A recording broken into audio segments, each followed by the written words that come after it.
will die young, and poor King William will trip over a molehill and break his neck. So Victoria said to him, "But it's okay, though," says Parliament, "because we have a backup, Mary's sister called Anne." Now, have any of you guys seen the movie The Favourite with Olivia Colman? It came out a couple of years ago. If you haven't seen it, Olivia Colman won an Oscar for it for playing Queen Anne. Why? Because there's a tremendous amount of pressure on Queen Anne to have a child. That's only for lack of trying. 16 pregnancies, 16 miscarriages, no babies for poor Anne. So when Anne dies, we have ourselves a bit of a problem. The only person left with a claim to the throne is baby James, who's now a grown man. He's still Catholic, he's still an absolute monarchist, and he's very upset with the British Parliament for kicking his dad off the throne. You are said, British Parliament, are you asking this man back? No, of course not. So we have to find ourselves a new king, and he's got to be a Protestant. That's the one condition we are looking for. So at the family tree we're going to go, and we're going to land on the German man, George of Hanover. Now George is from Germany.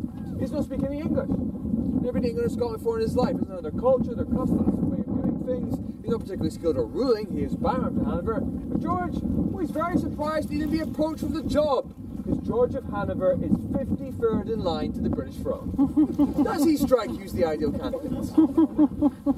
Well, it doesn't matter. Because George, you know, he's 53rd in line, there are 52 in front of him. They're all Catholic. And George is the first Protestant you'll be able to find, so he will have to do. He's invited over, and he accepts the job in the House of Hanover and becomes the ruling house of Great Britain. So, this is obviously going to upset the Jacobites. They're going to try to rebel again and again and again to restore James and his family to the throne. Now, by 1745, this rebellion has been going on and off for around 60 years. And the conflict has evolved. And it's no longer just about religion. It's about politics. Which direction do you want your country to go down? The path over by the Hanoverians or the path over by the Jacobites? That is what is at stake here. The political future of Britain. So, there are hundreds upon hundreds of reasons why one would support the Jacobites or why one would support the Hanoverians. But this is a 45-minute tour, not a 45-hour one. So, let's focus on our two main characters. Charles, his father used to have the throne. He wants it back. William Augustus, his father has the throne, wants to keep it. Fight. Nice and simple, right? So, into this mess enters Charles. Charles being James's 25-year-old son and heir. He is going to set sail for Scotland in the summer of 1745, land on the west coast, and raise his standard in rebellion. Took this moment perfectly, because you don't rob a man while he's home. Where's the British Army? In Flanders, in modern-day Belgium. Most of it is there. There are around 4,000 soldiers here in Scotland, a mere 600 in the Highlands. Perfect conditions for a rebellion to break out. And that's our prologue. Confused? Be surprised if you weren't. Because I've just thrown a lot of names, dates, and facts at you guys really quick. It is a long process. But do you have a good idea, a good grasp, why there's been two armies fighting on this field? Perfect, let's move on. Alright, my friends, so you are Bonnie Prince Charlie. Now, you have just landed here in Scotland, and you spent the last 25 years of your life being told this is why you exist. Your only mission in life is to restore your family to the throne. You want to get this right. People across Britain have been writing letters to you, begging you to come home and free them from Hanoverian tyranny. So, you want to get off to a good start then. How many soldiers then have you, Charles, brought with you here to Scotland to fight? Very good soldiers, and Charles is able to convince around 1,500 Highlanders to come out and fight for him. Now, it sounds impressive until you consider if he managed to get everybody to support him, he could have had a Highland army of nearly 40,000. He only gets 1,500. The whole thing was like a suicide mission doomed to fail. And yet this small army is going to do the impossible. It breaks out of the Highland Hills, it beats the British army battle after battle, and it takes back Scotland from the Jacobites in a mere 2 months. And by the time this army crosses over to England, its ranks are now about 10,000 strong. And built around that core of Highlanders and our Lowland Scots and English volunteers as well. And this army is about putting up civilians, it's going to be well trained, well organised, well equipped, well led, and it's going to beat the British army in battle after battle. And they're going to make lightning speed towards London, and they're going to get to the town of Derby. Morale is sky high. Everyone thinks they're about to do this, including the British government, including the full Charles, well, he's already won as far as he's concerned. A couple more days and a waltz to London, kick the British king off the throne, a happy ending for everybody. To withdraw to Scotland to regroup and try again the next summer. Now that decision is based off the facts as the Jacobites believed they were. Do you think it was the right one? What would you have done? Would you have risked everything and pushed on to London, or would you have played it safe and fallen back to Scotland? Go on to London. Go on. All the rest of you guys bold and snap. Going to London, they've done alright so far. Only one army in front, two behind. Keep going. Well, you've just changed history, ladies and gentlemen. Because there's an old saying, fortune favours the bold, and it would have proven very true in this case. If the Jacobites had pushed on, they would have discovered that massive army blocking the road in front of them. It did not exist. And now they're cornered, 5 miles down the road at Inverness. And the British army in hot pursuit is going to move up to the town in Nairn, 12 miles to the east of here, and set camp for the night.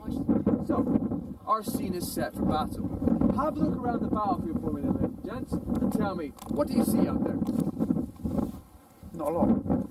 If the Jacobites have won every battle so far, did they just lose their minds? Why on earth did they choose to fight here? Truth is, they never did. Nobody wanted to fight here. The original place where the Jacobites had wanted to fight on the ground they've prepared already was a mile to the east of here, a place called Dow Cross. Would have been perfect for them. Nice high ground, gentle slopes. British army didn't have to cross a ravine to get them. So on the 15th of April, the Jacobites will go there in the morning, line up for battle, and await the arrival of the British army. And they will wait. And they will wait. And they will wait. And they will wait. Nobody shows up all day. Why? Well, the 15th of April just so happens to be Culloden's 25th birthday. He has given the British army the day off to celebrate. They're having a great time. The Jacobites have been standing in the rain and sleet all day, getting absolutely pelted, and there's no meal waiting for them because their ration system has completely collapsed. They are down to a biscuit a day if they are lucky. Sometimes not even that. 6,000 men, cross country in the dark, not on mud roads, but through forests, rivers, and through the hills, before the invention of these. How do you see this going? Not good. It's a complete and utter disaster. The army is scattered in all 4 directions, with only about 2,000 men, mostly Highlanders, making it about 10 miles to Nairn.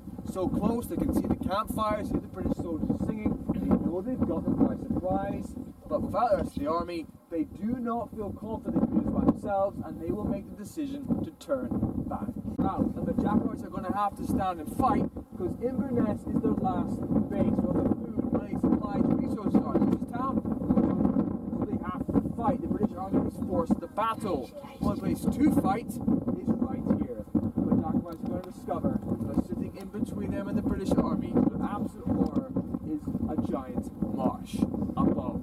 And we have no idea how deep it is. Right this way. Alright, my friends, welcome to Barrows.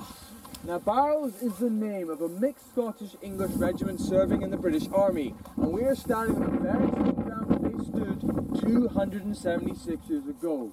Now, down this path of red flags, across that road, a quarter of a mile, will stretch the front line of the British Army. The second line is practically started by the museum, around 7,200 men altogether, well fed, well rested, in very good spirits, and in a very, very vengeful mood. This Battle of Culloden, it has lasted a mere 40 minutes.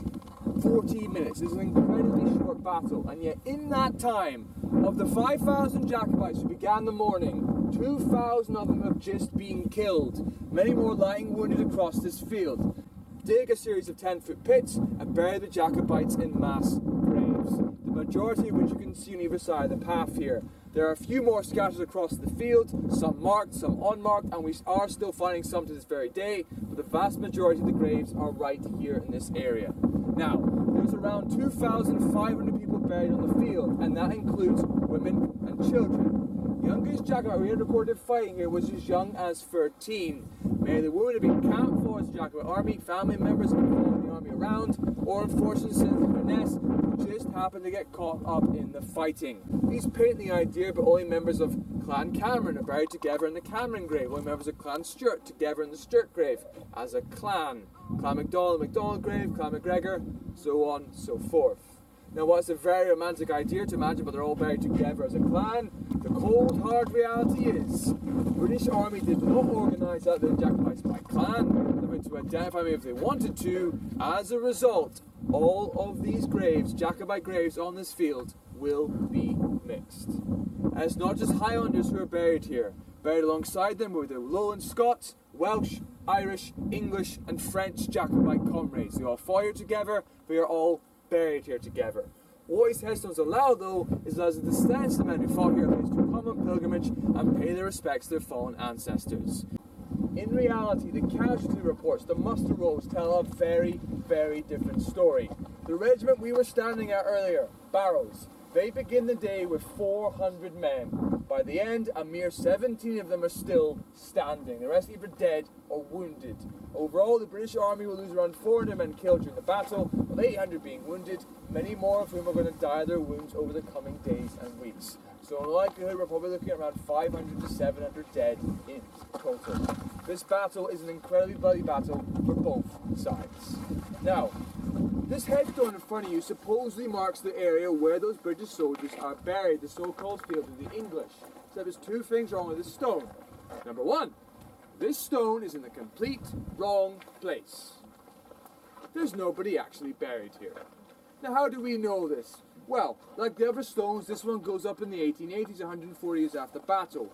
Local myth, local superstition then, not surprising they got it wrong. However, National Trust of Scotland has access to more modern technology, and we have scanned the field behind me using radar, built a 3D image of what's underneath the soil, and there's nobody actually buried here. Not one person. So where are the British soldiers actually buried then? Well, the hunt has been on for their graves, and we have found one. In fact, you have already walked past it twice today. Returning to the stone, the second thing what's wrong with it is what it reads. Now, a few of you probably worked it out by now. The field of the English encourages the idea this is an English army versus a Scottish one in an England versus Scotland battle. As we've already established throughout the tour, this is not the case. This was a British Civil War. So why does it read field of the English then? Well, we have to thank our good old friends, the Victorians, for that. They love to romanticize history. Never let a good actual history get in the way of a good story. Hence, when this battle was sold, it's the last stand of old Scotland versus the old enemy England. Not the case. This was very much a British army representing the British state in a British Civil War. And serving in that army, in addition to Englishmen, will be Welsh and Irishmen. And 1/3 of the British army that fights here are Scotsmen.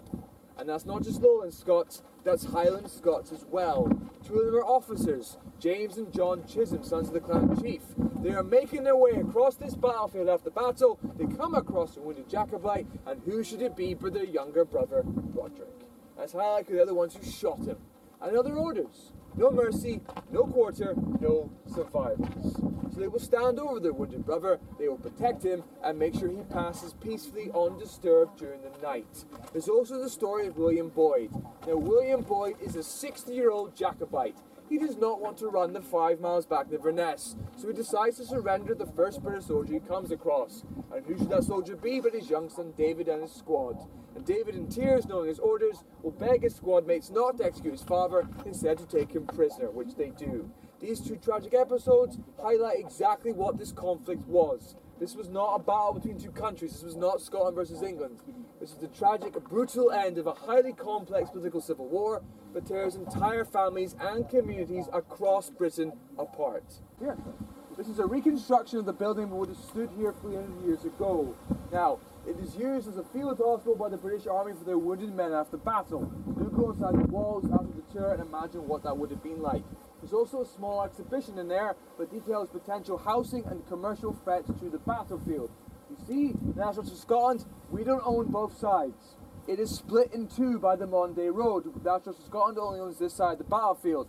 The other half is a mixture of private and public property and is under a lot of potential threat from housing and commercial developments. Now, not only do we not want it to happen because it is part of the battlefield and part of our heritage, but there are also unmarked war graves over there. We'd rather they didn't get built upon. If you're interested in helping us find out how you can help us stop this, please do check out the exhibition after the tour. It's very enlightening. Now, the Battle of Culloden is going to be the last ever battle fought here on British soil. When Prince Charlie is forced into exile, never to return. For those who leaves behind, the reprisals are absolutely brutal.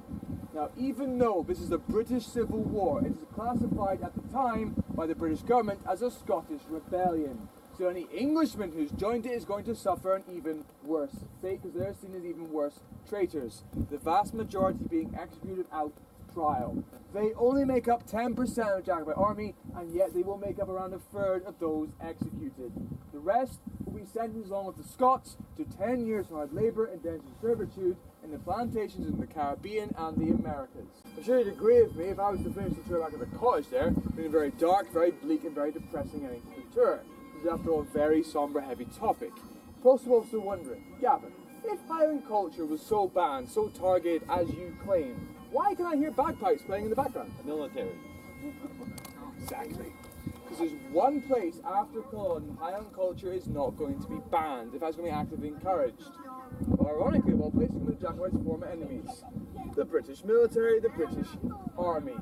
Why? Because if you're the British state, you have a potential rebel in your hands, you should prove yourself to be a very, very good soldier. What's a good thing to do? Recruit him. Get him out of the country, get him in the army, get him fighting for you. That way, if he wins your battles for you, excellent. If he dies doing so, well, even better. It's a very cold, very calculated move by the British government, but Highlanders are going to take up their offer en masse and join the army. Why? Because as long as a Highlander can still be a Highlander. He can wear his tartan, he can wear his clothes, he can speak his language, and most importantly of all for him, he can do all of this serving alongside his fellow clansmen. So Highlanders will join the army en masse. And what we know today is the Highland Regiments. The Highland Regiments is going to become the elite shock troops of the British Army. Why our social Scotland is so important then. We look after this field, we maintain it as a war grave, and we preserve it, keep it intact for future generations to visit. And we keep the story of these men from both sides alive. And we could not do any of this without your tremendous support. So I do the last one of this tour to thank you. You have chosen to come here today to Culloden. You have chosen to spend your hard-earned cash. Every penny you do so goes towards helping us maintain this field. And you've also chosen to risk the chance of rain. This is Scotland after all, and come on a tour with me. So thank you very much. I hope you all enjoyed your time. Hope you all learned something. I hope we helped you understand just how complicated this battle actually was. So, if you have any questions, do ask me after the tour. I'll do my best to answer them. And remember, there's no such thing as stupid questions. If it's been bugging you, chances are it's been bugging somebody else. So do feel free to ask. Thank you guys. I've been Gavin, and thank you for being a good tour. So, does anyone have any questions? The signing for the battlefield remaining, can it be done online? Yes, you can. You can visit it as well. Yeah, so you can sign the petition online.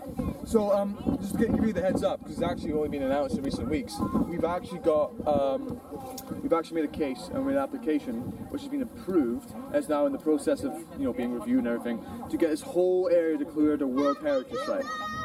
Yeah. So, in the meantime, while it's being processed, it means no one can touch it.